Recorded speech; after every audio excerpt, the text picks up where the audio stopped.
believers. I am Jason Burgos for Sherdog.com, and I am joined by a longtime veteran of the MMA and UFC wars. He heads into UFC 242 on September 7th, looking to win a third straight fight for the first time since 2012, which is fascinating because he's had an impressive 8-3 run in the UFC. That man is Factory X fighter Zak Cummings. Zak, thanks for giving me some time to chat tonight, so close to your fight. Yeah, man, thanks for having me on. Just have a little free time before another practice, so let's not just hang out and chat with some cool people.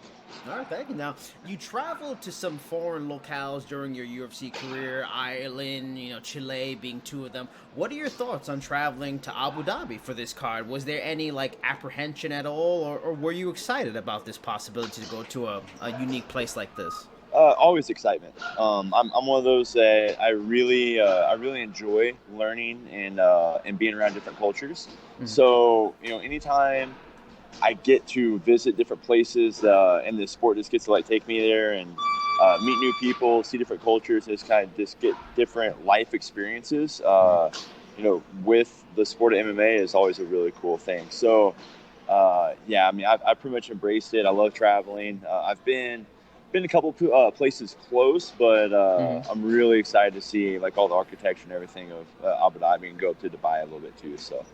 And what's a unique thing about the UFC is that it's a brand that goes all over the planet, and you've already gotten a taste of that a few times now. Is there a bucket list stop? Damn, if they get a card there, I want to go Australia or Sweden, something like that. Always want to go to Australia. That's definitely one. Japan probably. Oh, yes. Yeah, I've never been. I've been to Singapore, but I haven't really been too much over to Asia. So, I guess I had the China one. So, but Japan is definitely up there. But probably Japan and Australia are the two that are still on the list. I've traveled a lot and vacationed a lot as well. So, but I mean, honestly, anytime I can get anywhere somewhat cool, I'm in. I mean, it's nice to fight around the States and stuff, but it's always fun to go travel too. So either way. Now, I've become friendly with a lot of the people at One Championship, and I didn't even know until recently. Singapore, has a lot of English speaking, and it's a hybrid culture of different things. What did you think of Singapore? Is it as cool as it sounds? Literally one of the most beautiful places I've ever been in my life. Wow. I don't know, and this might just be. I don't know, bad of me, I guess, to say, but I thought of Singapore, I was thinking third world country. I was thinking, probably just small villages, kind of dirty and stuff. That was just straight up me being, just not very, I guess, educated on it. But I was completely blown away. The people were very nice. The place was extremely clean. Wow. New cars all over the place. So they didn't you wouldn't see any old junk car anywhere. And I found out, I guess there's they tax once a car gets so old, whatever it was, 10 years or something, they put some real high tax on it to relicense it. So you might as well just sell it and get a new car. So basically a lot of the older cars would go to some of the surrounding countries, and then they keep all new cars in there. So it was a really cool thing just to see. And it was just a fun experience. And just a beautiful place. Everywhere was so nice. Food was great. So it was a really cool place. I'd love to go back. Now, before we get into the Akhmedov fight coming up on the 7th, I wanted to go back to the Trevon Giles fight in May. You have had a successful run in the UFC, like I mentioned. Up until that fight, you were 7-3 over your 10 fights in the UFC. Yet against Giles, who was just in his third fight in the UFC, 12th fight overall, after a 500-plus day layoff, he was the betting odds favorite. Did that surprise you a bit? Did it factor into the motivation and training a little bit? Or, that after 12 years in this game, people aren't respecting the skills you have, or, that they picked a prospect, albeit a very good prospect, as the favorite over you. Yeah. That stuff used to bother me. I'm over it. I'm so over it now. You're not going to make anybody happy. You're not going to, I don't know. I'm not going to win over the world all at once. I just got to keep putting my head down and putting on the performances I do. And, hopefully one day the world will wake up oh, hell, this guy's pretty good. Yeah. I finished most of my fights. I've got good finishing on striking. My submission game is definitely on point. So I don't know. I know I don't have the massive whatever, shredded out body and style and all that stuff. So I get that, but man, if Abs won fights, I'd be like going 40. But they don't. The skill set's what wins, and I do have that. So man, I'm over it. Most time these guys creating these betting odds don't know a damn thing about the sport. So keep making me the underdog. I could care less. I know what I'm capable of. So it really doesn't bother me. I mean, a little bit where he's like, man, no respect again, but whatever. I mean, at this point, I just let it just roll off my shoulder and move on. Now, this fight was close, and it could have been, maybe swaying towards Giles' side after the first 2 rounds. Your coach, well, all right, fair enough. I had it. We checked the judges' score. I had the fight no matter what. So. Okay, well, I was watching it earlier, just, for research, and Mark Montoya, he did mention in between the second and third, he wanted to see an impressive round from you, and it felt like your intensity picked up maybe a little bit. And however, your intensity picked up, and Giles was kind of catching you a little bit on the way in, but it paid off. You rocked him. You end up getting the submission. When something like that happens, do you kind of go like, damn, if I finished him doing this, should I have done this from the beginning, or was that kind of an accumulation of 2 rounds of action, and then you really putting on a high pace in the third that he was overwhelmed by it?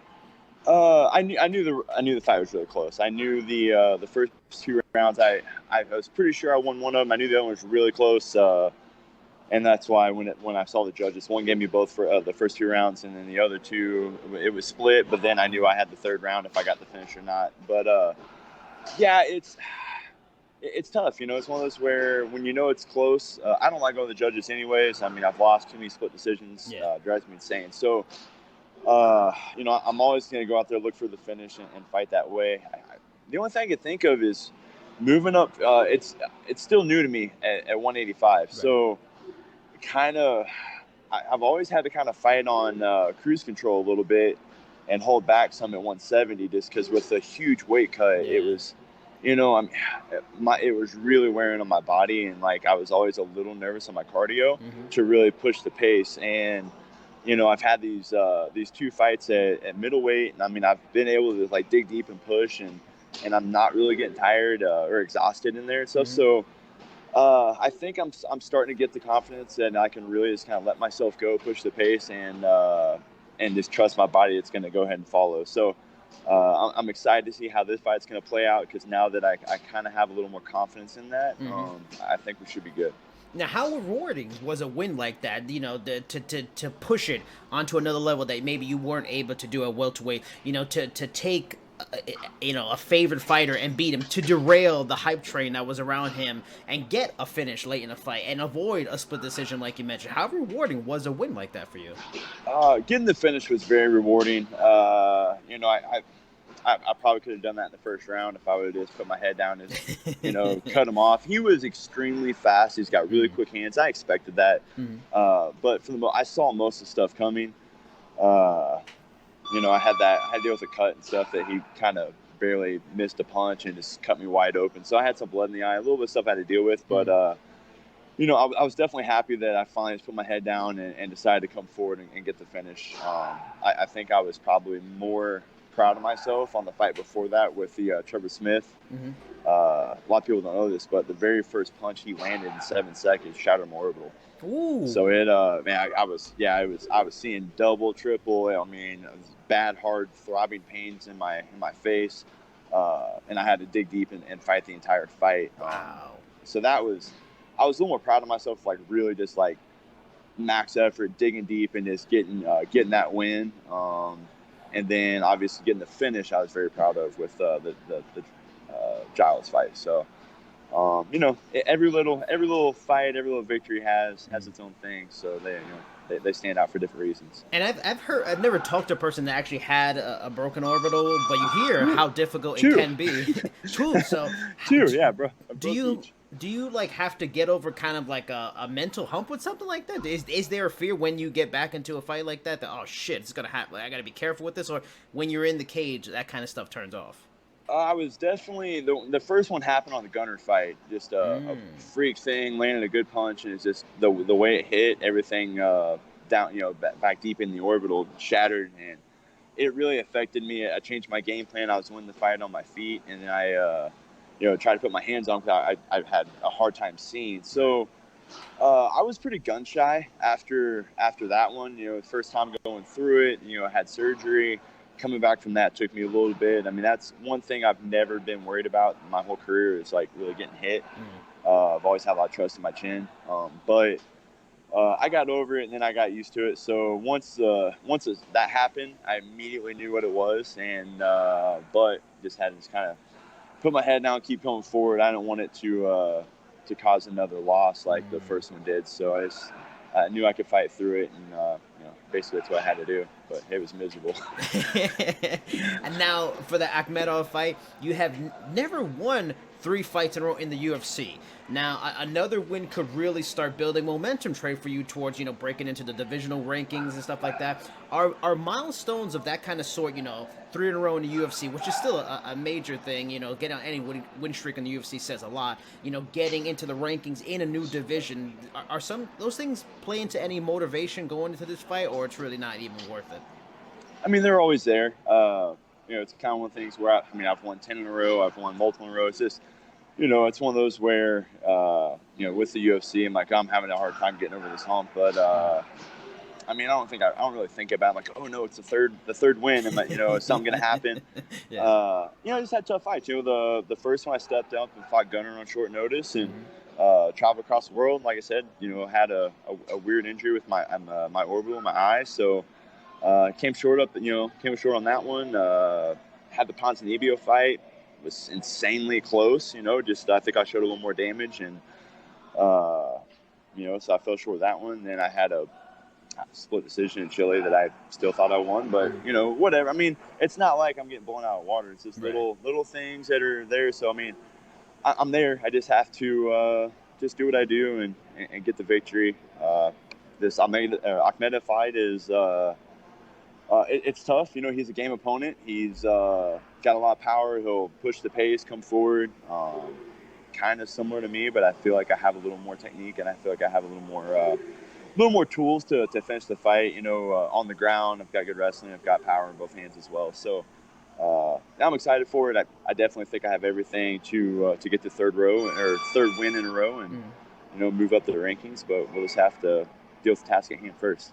Now, at Factory X, where you train, I have no doubt they have a plethora of talented grapplers. Is his high-level sambo something you feel that you're getting to work with and being prepared for with the gym, or have you had to reach out and go a little bit different to get those different look sambo offers? Nah, I mean, I've grappled some of the best guys in the world. You know, multiple world champions, high-level college wrestlers. I mean, sambo is just a mixture of some of that stuff, some of the throws, some of the, you know, the Greco wrestling, and then some leg locks and some of the grappling there. So I've seen all that stuff. I've been in the sport a long time. I'm not going to see anything new, really. It's just making sure that, you know, I don't allow him to do what he wants to do, and I get my game going first. So no, I haven't really had to bring anybody in. I've got tons of talent around me. So I'm more worried about what I'm going to go in and do, and not really what he's going to try to do to me. So Now you mentioned that you've been in the sport for a long time, you've seen it all, and talking about things you knew, you know, you've been in it 12 years, so you're about to go into your 30th fight, and closer to 40 fights if you add in the amateurs and Ultimate Fighter and stuff like that. Physically, how do you feel? You know, turning 35 a few weeks back, happy belated birthday. Thank you. You know, Thank you. you were in the sport when training was very different, a lot different. Do you feel you've done, you know, you've made the changes to still be a peak performer this far into a career? 12 years is a lot of wear and tear on the body. MMA training is tough. You know, do you feel you do what you need to do at Factory X to be a peak fighter at 35 and continue to knock off this next generation of fighters like you just did against Trevon Giles? Yeah, absolutely. You know, as I gotten older, I realized I have to be a lot smarter when I train. You know, I mean, all the years of wrestling that I put in before football and wrestling, before I even got in the MMA sport, it's definitely, you know, played a toll on my body, and I definitely feel it. But I mean, at this point, it's like I know some of the nagging injuries and some of the stuff that just, you know, just where your body gets worn down. You're not going to feel it in the fight, so you just have to understand that and just have to be as smart as you can when you train. Still get some good workouts in, but just be smart with your body, smart with recovery, and I really feel like I've really had to do that, and I feel good about it. I mean, I don't feel like I am lacking in the physical side of things, with my age and stuff, and I feel good. So, yeah, I mean, absolutely, man. I put a lot of wear and tear on my body, and I feel it. I feel it when I get up, when I wake up. But once I warm up, I'm on the mats. We feel pretty good. So, and then especially when we put the fight and getting that mindset, I'm not going to feel any of the little BS pain and stuff. So it's it does definitely doesn't affect me in the fights. So. What keeps your fire burning? This far into a career, 12 years, a lot of wear. I mean, it's this game is hard. It's difficult, like you just said, on the body. The weight cutting. Luckily, you don't have to do it as bad before. It's tough. What keeps you motivated? Is it just you got to provide for your family? Is it just a natural competitive nature that all you guys often have? Is it the goal to be UFC champion? Is it all of the above and then some? What keeps you so strong to compete at such a high level? Still, 11 fights, about to be your 11th fight in the UFC. Yeah, I mean, it's I don't know. It's I mean, the competitiveness is definitely the number one, driving factor. That's why I got into the sport. I love to compete.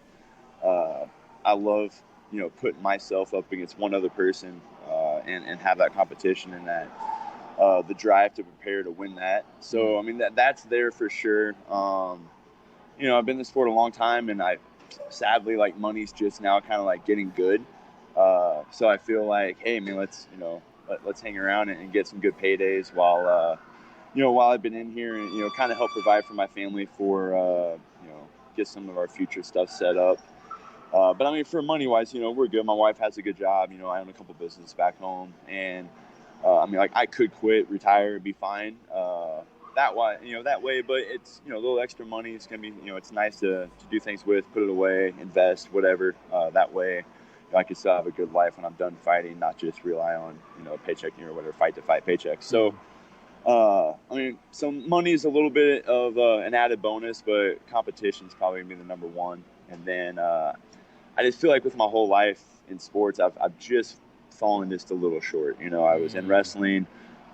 Just fell short of medaling. And then college wrestling, I lost by a point to be an All-American. Then I got hurt the next year when I was ranked to be an All-American. It's just, a couple little shortcomings has kind of kept that fire burning and driven. And so I mean, I know I'm one of the best in the world. I'd like to prove it. So I mean, we'll go up to 85, win 2 in a row. Let's see how far we can take this little journey and see how much longer we got. This little old body.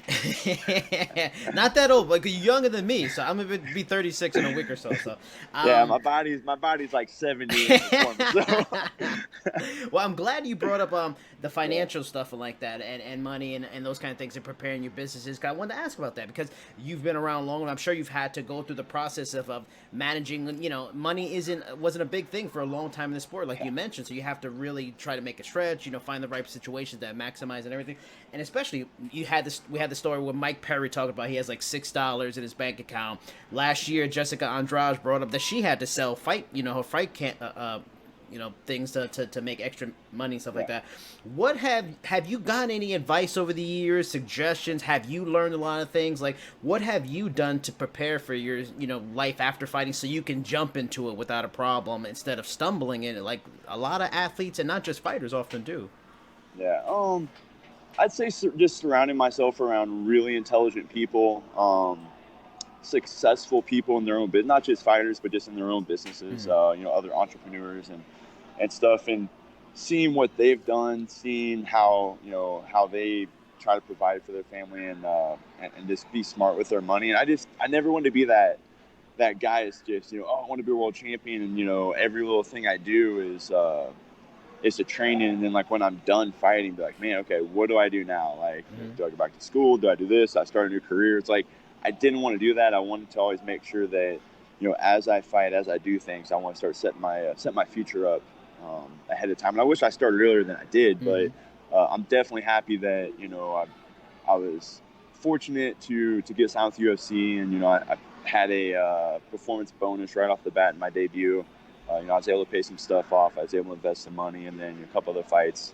I opened my own gym and had that, and then I was able to invest in a storage unit or a little storage self-storage complex. So I've got some just, when I get a payday, I try to be smart with the money. It's either paying something off or investing in something. Mm-hmm. And so I just want to be as smart as I can with the money that comes in. That way, when I am done, I've got something to show for it, not just, being left with some cool stories of, my life in my 20s and 30s and then, be lost from there. So just surrounding myself around really intelligent people and, ask questions and just kind of learn from them. And it's kind of like, I don't know, follow in and try to make some of the smart decisions as well instead of just getting some flashy, cool things I was to hang on to. I was talking with a trainer about this, a couple of last week. That do you feel, and like I'm sure you've seen fighters who probably did not manage their money well and got into bad situations, stuff like that. Do you think there needs to be something? I know that the UFC has a retreat, but and was always talk about a union, but should there be something in place for fighters that come into, say, the UFC to help them money manage? Because you see it like in NFL, the rookie symposium, stuff like that. Do you think something like that needs to be put into the sport so guys cannot be Mike Perry, who are a well-known star fighter, and have $6 in their bank account? It would be an amazing thing if the UFC brought, some type of financial advisor on staff that could help everybody out and stuff. I mean, of course, it's going to be up to, it's going to be up to the fighter to use them and, allow them to kind of look at their finances and trust somebody to do that. That the problem is that it's going to be up to them, and most people are just, they're young, they're dumb, they don't really think about that. Yeah. Like, oh, whatever, I'll be good, I'm going to, be a world champion, make all kinds of money. And yeah, I mean, hearing the Mike Perry thing, that breaks my heart. And he's very entertaining. I had a lot of bonuses, so it's sad seeing that something like that has happened. So if he was a lot smarter with his money, he'd be sitting pretty good. But yeah, they had the retreat for the fighters, and they tried to like have some building your brand and investing in stuff after the fact, but just to be honest, the sad thing was like it wasn't compatible with us at all. Like they brought Kobe Bryant in to talk about investments, which, hey, cool, Kobe Bryant's talking to you, right? Yeah. He's talking about his first investment was a professional team over in Europe. Like, bro, how about like exactly? Can I buy a rental house? Like, should I invest $5,000 from a fight in like a 401k or something? Like whatever it is. Do I start some whatever life insurance? Some term life insurance deal to invest. I mean, like there's so many different things that people that don't make a lot of money could put a little bit towards. Yeah. And instead, they're talking about buying professional basketball teams and stuff. Like, I can't get with that. I can't relate at all. So like it was really cool. Like, oh, cool, they got these big names, but I don't think it helped anybody. No one benefited from that speech besides just being in front of Kobe and like, oh, cool, this is a fun experience. But yeah, so I mean, if they brought someone on staff, it'd be really smart, and at least maybe might be a little more accessible for some of these fighters, and especially some of the the lower tier guys and stuff that can they might not be making much, but if someone shows them, hey, if you just invest this percentage of your purse each fight and stuff, it will definitely add up years down the road. So I don't know, I hope they either do that or some of the fighters start realizing that it's a career and not just get rich quick by being a champion thing. So very few make it to the championship level. And I mean, obviously, if Andrade is having issues and she's at that level, that tells you a lot there too. So.